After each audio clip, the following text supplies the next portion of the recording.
예수님께서 행하신 두 번째 표적이라는 말씀을 가지고 이 시간 여러분들과 은혜를 나누고자 합니다. 자, 오늘 본문은 예수님께서 행하신 두 번째 표적입니다. 자, 표적이라는 단어는요, 헬라어로 세미이온인데 그 뜻은 어떤 것을 가리키는 표지판을 의미합니다. 예수님께서 행하신 첫 번째 표적에서도 말씀드렸듯이 우리는요, 예수님께서 일으키시는 표적을 보면서 표적 자체의 의미를 두어서는 안 되고 표적이 가리키는 것이 무엇인가를 파악하는 것이 중요하다라고 말씀드렸습니다. 자, 예수님께서 행하신 첫 번째 표적이 무엇이었습니까? 그렇죠. 가나의 혼인잔치에서 물을 포도주로 만드신 사건이었습니다. 자, 그것이 의미하는 것이 무엇이었냐? 우리 요한복음 2장 11절을 보겠습니다. 요한복음 2장 11절 말씀 우리 다 같이 읽겠습니다. 예수께서 이 첫 표적을 갈릴리 가나에서 행하여 그의 영광을 나타내심에 제자들이 그를 믿으니라. 아멘. 자, 첫 번째 표적이 의미하는 것은 그의 영광을 나타내심에입니다. 무슨 말이냐면 오실 메시아이신 예수님 당신을 스스로 나타내셨다라는 거예요. 그렇다면 두 번째 표적인 왕의 신하의 아들을 고치신 사건, 이 표적은 무엇을 의미하는지 우리가 지금부터 살펴보겠습니다.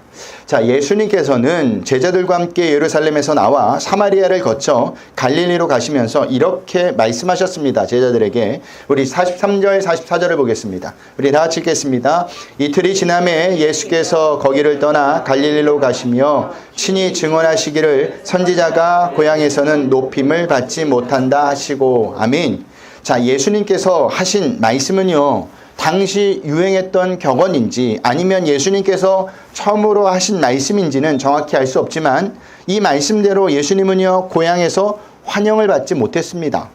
마태복음을 보면 예수님의 고향인 나사렛에 가셨을 때 사람들은요, 예수님의 가르침에 놀라면서도 예수님을 오히려 배척한 사실을 볼 수가 있습니다. 우리 한번 볼까요? 마태복음 13장 54절에서부터 57절입니다. 우리가 좀 길지만 우리가 다 같이 읽어보겠습니다. 시작. 고향으로 돌아가사 그들의 회당에서 가르치시니 그들이 놀라 이르되 이 사람의 지혜와 이런 능력이 어디서 났느냐? 이는 그 목수의 아들이 아니냐? 그 어머니는 마리아, 그의 형제들은 야고보, 요셉, 시몬, 유다라 하지 않느냐? 그 너희들은 다 우리와 함께 있지 아니하냐? 그런즉 이 사람이 이 모든 것이 어디서 났느냐고 예수를 배척한지라. 예수께서 그들에게 말씀하시되 선지자가 자기 고향과 자기 집 외에는 존경을 받지 않음이 없느니라 하시고. 아멘. 자, 그런데 예수님을요, 한 번만 배척했던 것이 아니라 계속해서 배척한 것을 볼 수가 있어요. 자, 이것을 이렇게 될 것을 미리 아셨으면서도 예수님께서는 고향에 가려는 일을 뒤로 미루지 않고 가셨던 것이죠. 사람이라는 게 자기가 싫어하는 곳을 가는 것은 싫어합니다. 본능적으로 피하게 되어 있어요. 그런데도 예수님은 그러지 않으셨다는 거죠. 그 이유가 무엇이냐? 고향에도 복음을 들어야 할 자들이 있었기 때문입니다. 그래서 고향 사람들이 당신을 배척했음에도 불구하고 계속해서 고향에 가신 거예요. 순전히 무엇을 위해서 갔습니까? 복음 전파를 위해서, 죄로 인해 죽을 수밖에 없는 죄인들을 구원하시기 위해서 가셨다라는 사실입니다. 자, 이런 예수님의 모습이 우리에게도 필요합니다. 성도인 우리를 배척하는 곳, 반겨주지 않는 곳에서도 우리는 가서 복음을 전하셔야 돼요. 하지만 우리는 어떻죠? 가지 않으려고 하죠. 아니, 일부러 피해버립니다. 왜 그럴까요? 불편해지는 것이 싫은 거예요. 그런데 이것은요, 하나님께서 우리에게 맡겨주신 복음이 뭔지 모르는 겁니다. 복음을 알면요, 성도인 우리를 배척해도 반겨주지 않아도 가서 복음을 전할 수밖에 없는 거예요. 왜냐하면 죄로 인해 죽을 수밖에 없는 자들을 구원하는 하나님의 능력, 하나님의 처방전이 복음밖에 없기 때문입니다. 그러니 다른 사람이 배척해도 반겨주지 않아도 복음을 아는 자라면 갈 수밖에 없는 겁니다. 지난주에 살펴봤던 사마리아 수가성 여인을 보세요. 그 여인은 평소에 사람들의 수군거림의 대상이었습니다. 불편한 시상의 대상이었죠. 그런데도 그가 복음을 알고 나니 어떻게 했느냐? 수군거림 속에서 불편한 시선 속으로 들어갔다라는 사실입니다. 왜 들어갔죠? 복음이 죄로 인해 죽을 수밖에 없는 저들을 구원하는 하나님의 능력, 하나님의 처방전이라는 사실을 누구보다 잘 알았기 때문입니다. 이것은 수가성 여인만 그랬던 것이 아니라 복음에, 성경에 나타났던 많은 하나님의 백성들이 그러했다는 사실이에요. 선지자들도 그랬고요. 신약에 넣으면 제자들도 그랬고요. 하나님을 따르는 예수님을 진정으로 만났던 자들은 사람들이 싫어해도 가서 예수님을 증거하고 그들에게 복음을 전했다는 사실입니다. 그래서 바울이 로마서 1장 16절에서 이런 말을 하는 겁니다. 우리가 다 같이 읽겠습니다. 내가 복음을 부끄러워하지 아니하노니 이 복음은 모든 믿는 자에게 구원을 주시는 하나님이 능력이 됨이라. 먼저는 유대인에게요 그리고 헬라인이께로다. 아멘. 그러니 우리가 불편해져도 환영해 주지 않아도 우리는 어떻게 해야 될까요? 가서 복음을 전하셔야 합니다. 그것이 성도의 사명이에요. 자, 그렇게 배척했던 고향에서 예수님을 환영하는 자들이 생겼습니다. 그런데 왜 예수님을 환영하는 자들이 생겼을까? 그 이유를 오늘 본문 45절은 이렇게 적고 있습니다. 우리 45절을 보겠습니다. 다 같이 읽겠습니다. 갈릴리에 이르심에 갈릴리인들이 그를 영접하니 이는 자기들도 명절에 갔다가 예수께서 명절 중 예루살렘에서 하신 모든 일을 보았음이더라. 아멘. 가나의 혼인잔치에서 물을 포도주로 만드신 일을 직접 목격했기 때문이라는 겁니다. 수가성 여인과 너무나 대조적인 장면이죠. 수가성 여인은요, 예수님과의 대화를 통해 예수님을 영접했는데 유대인들은요, 예수님께 행하신 표적을 보고 영접한 거예요. 그런데 이들은 나중에 어떻게 돌변하느냐? 어떻게 돌변해요? 예수님을 십자가에 못 박으라는 자들로 돌변을 하죠. 이것을 볼 때 표적을 보고 믿는다는 것이 얼마나 잘못된 것임을 우리에게 알려줍니다. 그런데도 오늘날 많은 성도들을 보면 표적을 구하죠. 왜 표적을 구할 거야? 이유는 단 하나예요. 그들이 말하는 것은 그래야 더 확실하게 예수님을 믿을 수 있다는 겁니다. 그런데 정말 그럴까요? 표적을 구하면 더 잘 믿을 것 같죠? 그런데 그렇지 않습니다. 성경은 그것을 우리에게 증명하고 있어요. 성경이 가장 많은 표적을 본 자들은 누굴까요? 누굴까요? 제자들 말고요. 더 많이 본 사람들이 있습니다. 누굴까요? 40년 동안 봤습니다. 이스라엘 백성들이 봤죠. 그들은요, 애굽에서 10가지 재앙을 체험했습니다. 홍해가 갈라져 마른 땅을 걸어서 건넌 경험을 했어요. 40년 광야 생활 내내 자신들을 보호하는 구름 기둥과 불 기둥을 보았고, 또한 하늘에서 내리는 만나와 메추라기를 먹고 살았습니다. 또한 반석에서 나는 물로 목마름을 해결했고, 이길 수 없는 싸움을 하나님의 능력으로 이겨버렸다는 겁니다. 이랬던 이스라엘 백성이 가나안 입성을 목전에 두고 어떻게 변했느냐? 12명의 정탐꾼을 보내서 가나안 땅을 정탐한 후에 10명의 정탐꾼의 보고를 받은 뒤 그들이 어떻게 했습니까? 하나님과 모세를 원망하는 자들로 변해버렸다는 사실입니다. 40년 동안 계속 하루도 빼놓지 않고 기적을 체험했는데, 표적을 체험했는데 그들은 하나님을 바라보지 못하고 결국 하나님께 원망과 불평하는 자들로 끝나버렸다는 사실이에요. 이것을 볼 때 표적이 우리의 믿음을 더욱더 단단하게 만들지 못한다는 것을 알 수가 있습니다. 그러니 표적이 어디서 나타났다라고 하면 쫓아다니지 마세요. 표적은요, 하나님을 가리키는 화살표일 뿐입니다. 그렇다면 우리의 믿음을 단단하게 만드는 것은 무엇일까요? 말씀과 기도밖에 없어요. 말씀이 우리를 변화시키고 말씀이 우리의 믿음을 단단하게 합니다. 기도가 우리를 성령 충만하게 하고 사단과의 영적 전쟁에서 승리하게 됩니다. 그러니 표적보다는 표적이 가리키는 주님을, 그리고 말씀과 기도를 붙들고 사시는 저와 여러분이 되셔야 한다는 거예요. 그럴 때 우리는 세상에 나가서도 흔들리지 않아요. 사단이 행하는 이상한 기적 같은 일을 보고도 흔들리지 않고 주님을 바라보며 신앙생활을 할 수 있게 되는 겁니다. 자, 그 표적을 보고 예수님을 환영하는 사람들 속에는요, 병든 아들을 둔 왕의 신하도 있었습니다. 자, 왜 예수님을 찾았을까? 이유는 단 하나죠. 병든 아들을 살려보려고 온 겁니다. 그리고 자기 사정을 예수님께 아뢰요. 우리 46절, 47절을 보겠습니다. 우리 다 같이 읽겠습니다. 예수께서 다시 갈릴리 가나에 이르시니 전에 물로 포도주를 만드신 곳이라. 왕의 신하가 있어 그의 아들이 가버나움에서 병들었더니 그가 예수께서 유대로부터 갈릴리로 오셨다는 것을 듣고 가서 청하되 내려오셔서 내 아들의 병을 고쳐주소서 하니 그가 거의 죽게 되었습니다. 아멘. 여기 병들었더니 라는 헬라어 에스네이는요, 미완료 시제로 왕의 신하의 아들이 오랫동안 병을 앓고 있었다라는 의미입니다. 당시 왕의 신하라면 병들었던 아들을 가만히 내버려 두었을까요? 아니죠. 지위도 없고 재력도 있으니까 병든 아들을 위해서 아버지가 할 수 있는 모든 것은 해보았겠죠. 그런데 병든 아들이 낫지 않고 계속 시름시름 죽어가고 있는 겁니다. 그 아버지의 심정이 어땠을까요? 참담한 심정이었을 겁니다. 절망적인 심정이었을 거예요. 내 자녀가 아프다고 한번 생각해 보세요. 그런데 내가 가진 것으로 그를 고칠 수가 없어요. 낫게 할 수가 없어요. 그 고통을 없이 할 수 없어요. 그때 자기의 무기력함을 발견하게 되는 겁니다. 그런데 그때 예수님께서 갈릴리 가나에 오셨다는 소문이 가버나움에 들려온 겁니다. 그래서 왕의 신하는요, 지푸라기를 잡는 심정으로 가버나움에서 갈릴리까지 예수님을 찾아온 거예요. 그 길이가 성경으로 이야기하면, 그 당시 이야기하면 34km 정도나 된다고 합니다.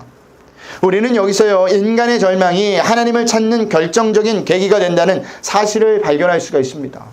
자, 만약에 왕의 신하에게 병든 아들이 없었다면 과연 이 왕의 신하가 예수님을 만나러 왔을까요? 안 만나러 왔겠죠. 병든 아들이 있었기 때문에 그가 예수님을 만나러 왔다라는 사실입니다. 이것은 무엇을 의미하느냐면 인간의 절망은요, 하나님을 만나는 복이 된다라는 겁니다. 여기도 그런 분이 있을지도 모르겠습니다. 사업의 문제 때문에, 자녀의 문제 때문에, 내 아픈 사정 때문에 다른 거 다 해봤는데 안 돼서 하나님 앞에 나왔는데 해결함을 받았어요. 고침을 받았어요. 그렇다면 그가 하나님을 만나 하나님의 백성이 된 겁니다. 그래서 이 자리에 있는 분들도 있을 겁니다.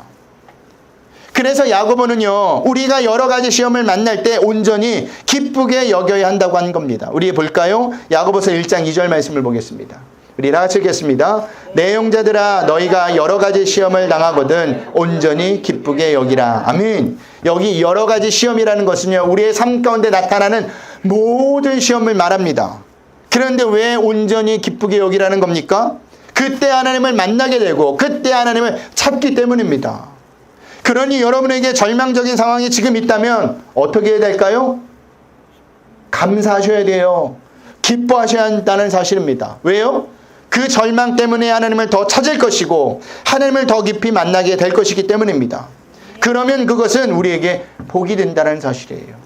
여러분, 우리에게 제일 큰 복은요, 내가 하나님을 만났다는 것이 복입니다. 이 사실을 잊지 않으면 돼요. 이것보다 우리에게 신앙생활에 중요한 것은 없습니다. 자, 그렇게 찾아온 왕의 신하에게 예수님께서는 어떤 말씀을 하시느냐, 우리 48절을 볼까요? 우리 한 목소리 읽겠습니다. 예수께서 이르시되 너희는 표적과 기사를 보지 못하면 도무지 믿지 아니하리라. 아멘. 자, 이 구절은요, 표적을 보고 예수님을 영접한 사람들을 포함 표적을 바라고 찾아온 왕의 신하를 책명하는 말씀이었습니다. 즉 그들의 가졌던 믿음이 바른 믿음이 아니었다는 것을 예수님께서 지금 책망하시는 거예요. 왕의 신하는요, 병든 아들을 통해서 하나님께서 요구하시는 것이 무엇인지, 그 상황 속에서 자신의 삶이 어떻게 변해야 되는지는 생각지도 않았죠. 오로지 그는요, 자기의 삶과는 무관하게 자식의 병만 치료하기 위해서 누구를 찾은 거예요? 예수님을 찾았다라는 사실입니다. 그래서 예수님께서 지금 책망하신 거예요. 사람들도 똑같이 책망하신 겁니다. 예수님께서 그렇게 책망하시는데도 왕의 신하는요, 예수님께서 하신 말씀이 들리지 않았던 것 같습니다. 우리 49절 뭐라고 하는지 봅시다. 우리 49절 읽겠습니다. 시작. 신하가 이르되 주여 내 아이가 죽기 전에 내려오소서. 아멘. 예수님이 지금 책망을 하는데 자기는 자기 일만 지금 고하고 있어요. 왕의 신하의 마음이 어떠했는지를 아주 잘 보여주는 구절이죠. 왕의 신하는요, 예수님이 책망하신 말씀에 대해서 전혀 생각하지 않고 오로지 자신의 문제만 해결하려고 계속해서 간청하고 있다는 사실입니다. 얼마나 마음이 다급했으면 왕의 신하가 이렇게까지 했을까 이해가 되죠. 왜 이해하게 되는지 아십니까? 그 이유는 우리도 왕의 신하와 똑같이 기도하기 때문입니다. 하나님의 말씀에 분명히 선포되어지고 들려지는데도 그 말씀대로 살지 않고 그 말씀대로 기도하지 않고 오로지 어떻게 기도해요? 내가 바라고 소원하고 문제만 놓고 기도한다는 사실입니다. 그때 우리가 분명히 알아야 될 것이 있습니다. 그것은요, 하나님께서 무엇이 잘못되었는지 계속해서 사람을 통해, 환경을 통해 우리에게 알려주고 있다는 사실을 기억하셔야 돼요. 근데도 성도인 사람들이 그것을 깨닫지 못해요. 왜 깨닫지 못할까? 문제에 너무 집중하기 때문입니다.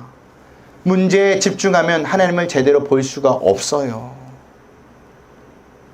문제에 집중하면 하나님께서 보내신 사인을 확인할 수가 없습니다.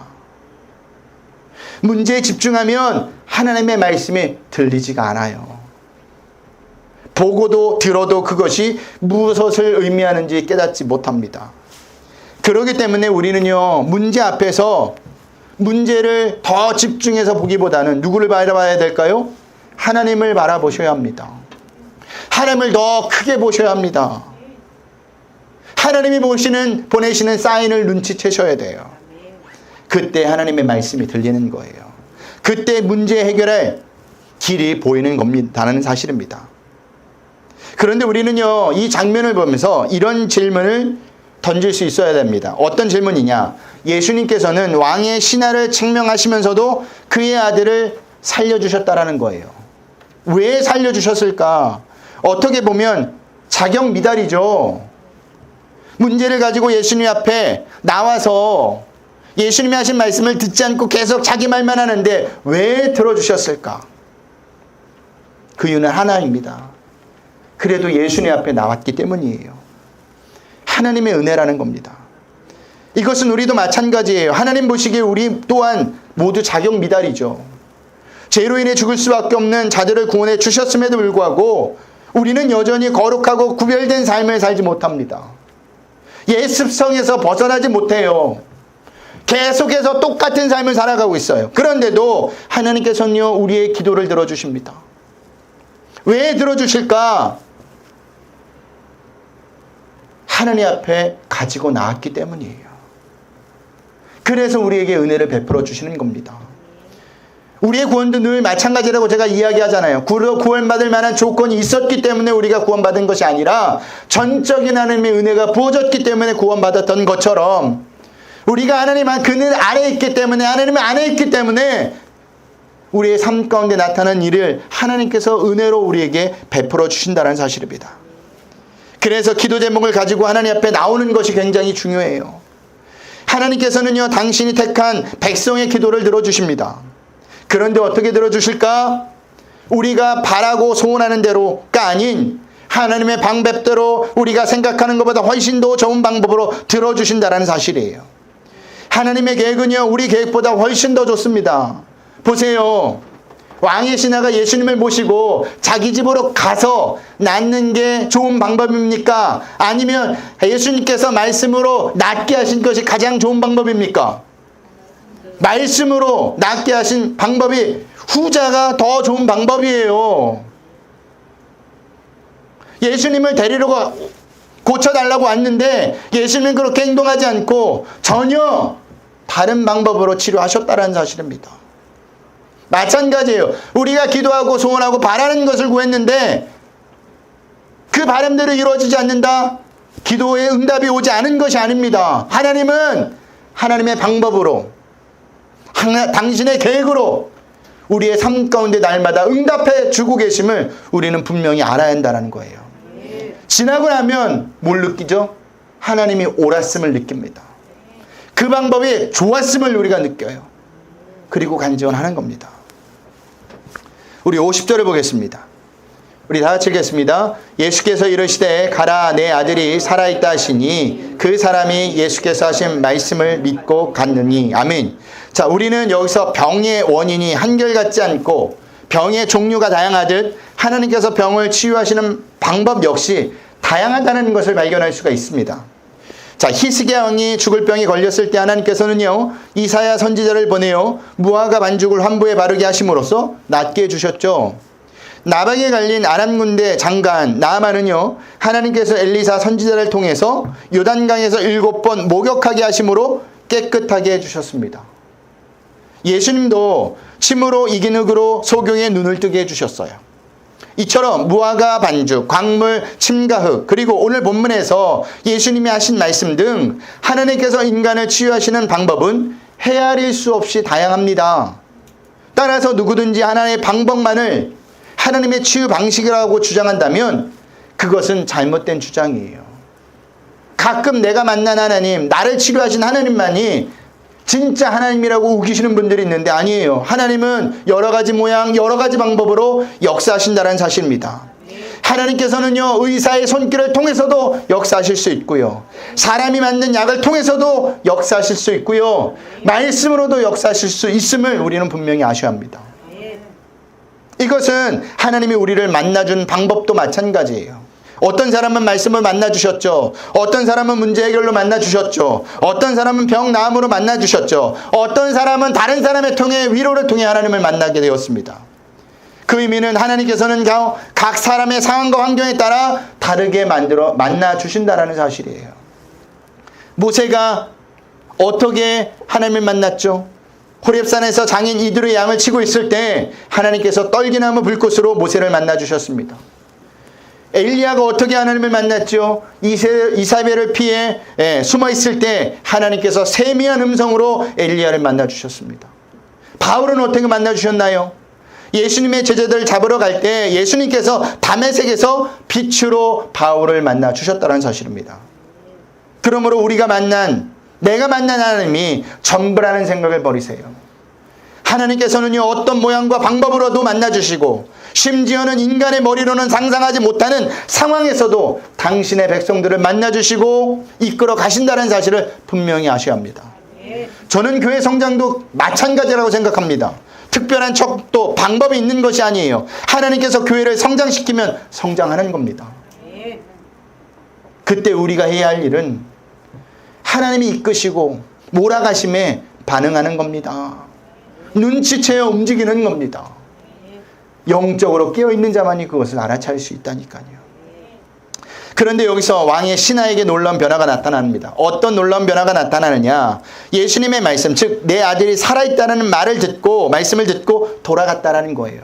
여러분, 우리가 예수님을 제대로 만나게 되면요, 예수님이 어떤 분인 줄 알게 되며, 그리고 예수님을 믿게 되고 예수님의 말씀대로 움직이게 되어 있습니다.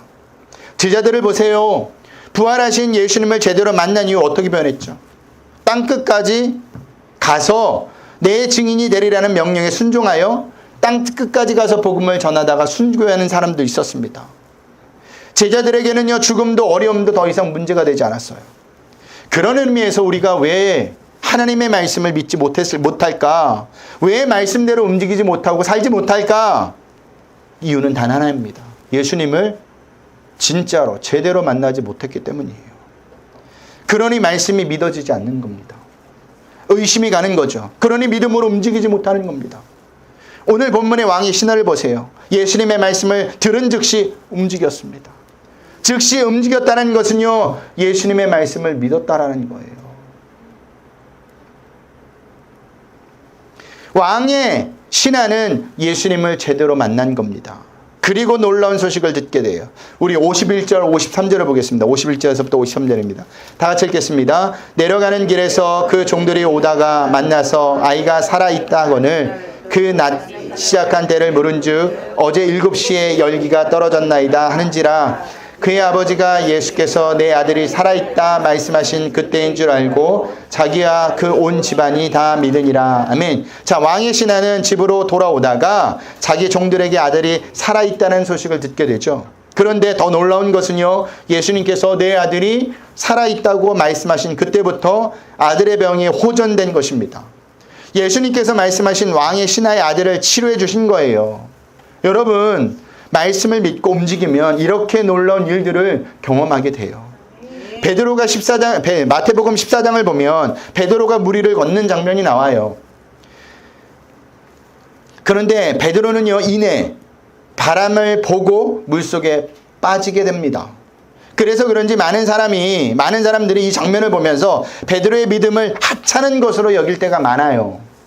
그런데 저는 그렇게 생각하지 않습니다. 다르게 생각해요. 보세요. 모든 제자가 물 위를 걸어오신 예수님을 보고 어떤 행동을 했죠? 유령인지 알고 질에 겁먹을 벌였습니다. 유일하게 베드로만이 예수님께 이런 부탁을 하죠. 나를 명하사 물 위로 오라 하소서. 그때 예수님께서 어떤 말씀을 하세요? 오라 라고 하시죠. 아주 간단하게 하십니다. 그 말씀을 듣고 베드로는요, 배 밖으로 나가 물 위를 걷게 된 겁니다. 솔직히 얼마를 걸었는지는 알 수 없지만 분명한 것은요, 베드로만이 물 위를 걸었다라는 사실입니다. 베드로만이 놀라운 경험을 했다라는 사실이에요. 이게 중요합니다. 말씀을 들었다면 어떻게 해야 된다고요? 움직여야 합니다. 배 밖으로 나가셔야 합니다. 그래야 놀라운 일들을 경험하게 되는 거예요. 영화 불의전차에서 영국의 육상선수 헤럴드 에브라이엄즈가 나옵니다. 스코틀랜드의 챔피언 에릭 리들과 경주하여 난생 처음으로 지게 된 겁니다. 헤럴드는요, 실패가 너무 고통스러워서 많은 사람들에게 또한 가족들에게 다시는 달리지 않겠다고 결심을 하고 이야기를 하죠. 이에 여자친구가 이런 이야기를 합니다. 헤럴드, 그건 말도 안 돼. 가족이 죽은 것도 아닌데 왜 달리지 않는다는 거야. 그러자 헤럴드가 이렇게 이야기합니다. 나는 지기 위해서 달리지 않아. 나는 이기기 위해서 달려. 이길 수 없다면 절대로 달리지 않을 거야. 그러자 여자친구가 이렇게 남자친구에게, 헤럴드에게 단호하게 이야기했다 합니다. 달리지 않으면 절대 이길 수 없어. 신앙생활도 마찬가지예요. 말씀대로 살아보지 않고 안 된다고 말하는 것은요, 육산성수가 달려보지도 않고 이길 수 없다는 말과 똑같은 겁니다. 말씀대로 살아보지 않으면 절대로 놀라운 일들을 경험할 수가 없습니다. 간증하는 사람들을 보면서 부럽다, 나도 저런 일들을 경험하고 싶다라고 이야기하죠. 동경을 하죠. 하지만 여러분들도 똑같이 살 수 있습니다. 어떨 때요? 말씀대로 살아볼 때, 말씀대로 움직여 볼 때 우리도 똑같은 경험을 하게 된다는 사실입니다. 말씀을 마치겠습니다. 두 번째 표적이 의미하는 것이 무엇입니까? 예수님을 제대로 만나면 소망이 생긴다라는 거예요. 그러므로 우리는요, 예수님을 제대로 만나는 것이 무엇보다 중요합니다. 예수님을 제대로 만나면 놀라운 일들을 경험하게 될 거예요. 그러니 한 주간도 예수님을 제대로 만나시길 소원합니다. 그것이 우리에게 길이며, 그것이 우리에게 힘이며, 그것이 우리에게 능력입니다. 다른 게 능력이 아니에요. 다른 게 힘이 아닙니다. 예수님을 만나는 것이 우리에게 힘이고 능력입니다. 그러니 한 주간도 예수님을 꼭 만나고 또한 예수님을 꼭 경험하고 사시는 한 주가 되시길 주님의 이름으로 부탁드리겠습니다.